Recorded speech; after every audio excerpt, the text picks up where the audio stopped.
జయభద్ర sir నమో నమ. కాలానుగుణంగా వ్యవస్థలు మార్చుకుంటూ వచ్చింది మన ఆయన రా, వీరభద్రుడు రా, పరమశివుడు రా, విశ్వకర్మకం మించిన ఇంజనీర్ రా. మీరు విశ్వకర్మ అంటే ఏం రా, సాక్షాత్ అమరావతి నిర్మించిన ఆయన.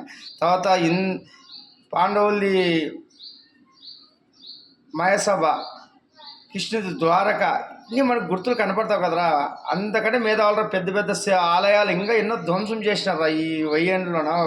పరదేశస్తులు వచ్చి అంతా ఈ ఎడారి మతాలలో వచ్చి అందరు నాశనం చేసినారా మన సంస్కృతిని అన్నింటినీ. వేదాలు ఎత్తుకుపోయి ఎక్కడెక్కడ ఎవడంటే వాడు దాన్ని అనువాదం చేసుకొని మనకి ఇడిచినవన్నీ వాళ్ళు ఏదో కనిపెట్టినట్ల వాళ్ళు క్రీస్తు శకాలు ఇవన్నీ చెప్పుకుంటే మనకి ఇది చేస్తారు. అరే మనకి ఎవరు గురువులు లేరురా, మనమే ఒక గురువురా, విశ్వగురువురా. అఖండ సంపద, అంత లేని పంటలు అన్ని రకరకాలుగా పండేది మన దగ్గరేరా. ఏ పంట పండదంటో చూపు మన భూభాగంలో. మన నాయకులు సరిగ్గా లేక, మన ప్రజలు సరిగ్గా లేక, కులాల మతాలతో కొట్లాడుకుని ఈ విధంగా నాశనం అయిపోతున్నారు. ఆంధ్రప్రదేశ్ కూడా ఎన్ని వనరులు ఉన్నాయి. ఈరోజు జగన్ గారు వచ్చి ఏమైనా వినియోగించుకునే, అమరావతిని తీసుకుని పోయింటే 50% ఉద్యోగాలు వస్తుండే, పోలవరం కట్టింటే నీళ్ళు వస్తుండే, కరెంట్ వస్తుండే, పంటలు పడుతుండే. ఈ విధంగా చేసేది విడిచిపెట్టి వాళ్ళకి పేరు వస్తుంది, వీళ్ళకి పేరు వస్తుంది, వీళ్ళు యుగోలకు పోయి ఎవరు నాశనం చేస్తున్నారు, ప్రజలు నాశనం చేస్తున్నారు. మళ్ళీ మేము వస్తాం ఎవరు వచ్చే అవసరం లేదురా, రాజకీయాలే అవసరంలే. వీరభోగ సంద్రాలు వస్తున్నాడు, నారదీసి ఇంకా పాలిస్తాడు, ఎవడు అవసరంలే. మీ నుంచి మొత్తం దేశాల రాష్ట్రాలు నాశనం అవుతున్నారు. రాజకీయం నుంచి ఎవడు సంపద చెప్పుడు, కేంద్రమోడు వాడు ఎంత జిఎస్టీ రూపాయలు ఎంత ఆదాయం వచ్చింది వాళ్ళు చెప్పురు, రాష్ట్రం వాళ్ళు అయిపోతే ఇంత ట్యాక్సులు తీసుకొని చేసినా వాళ్ళు చెప్పురు. జనాలు సోమరిపోతులు చేసి గందరగోళం చేస్తున్నారు. మనం ఇవ్వాల్సింది ఇద్దరికేరా, జై జవాన్ జై కిసాన్.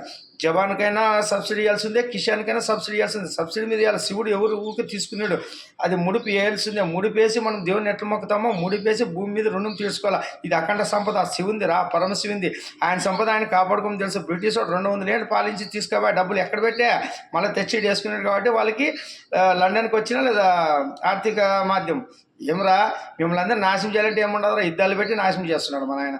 ఇప్పుడు ఉక్రెయిన్, రష్యా ఆర్థికంగా వాళ్ళు ఎంత నాలిగిపోతున్నారు చూసినాం కదా. వాళ్ళని ఏమైనా కొట్టినాం మనము. ఇప్పుడు అమెరికా అందరికి సాయం చేసి యుద్ధాలను ప్రేరేపిస్తూ నాశనం అవుతున్నారు ఆర్థికంగా. ఇప్పుడు మన చూసినాం కాలిఫోర్నియాలో శివుడు కన్నెర చేసి ఎట్లుంటారు చూసినాం కదా. ఒక చిన్న షాంపులు ఇడిచినాడు. ఎంతరా మన బతుకులు ఎంతరా, ఏది తట్టుకోలేము. వైరస్ ఇడిచే నలిగిపోయినాము కరోనాకి. ఏమనుకుంటున్నాం రా, ఇది శివుని భూమి, శివుని ఆధీనంలో ఉన్నాము. మనం ఎంత పిచ్చుకలు. ఏదో కొంతమంది వ్యక్తులు తీసుకొని దీన్ని ఆడిస్తున్నారు, జనాలు బకరాలు చేసి.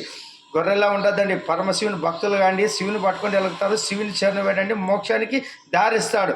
అంతేగాని మీరు పిచ్చిగా ఇది చేసుకోవద్దని రా, మాయలో పడద్దండి.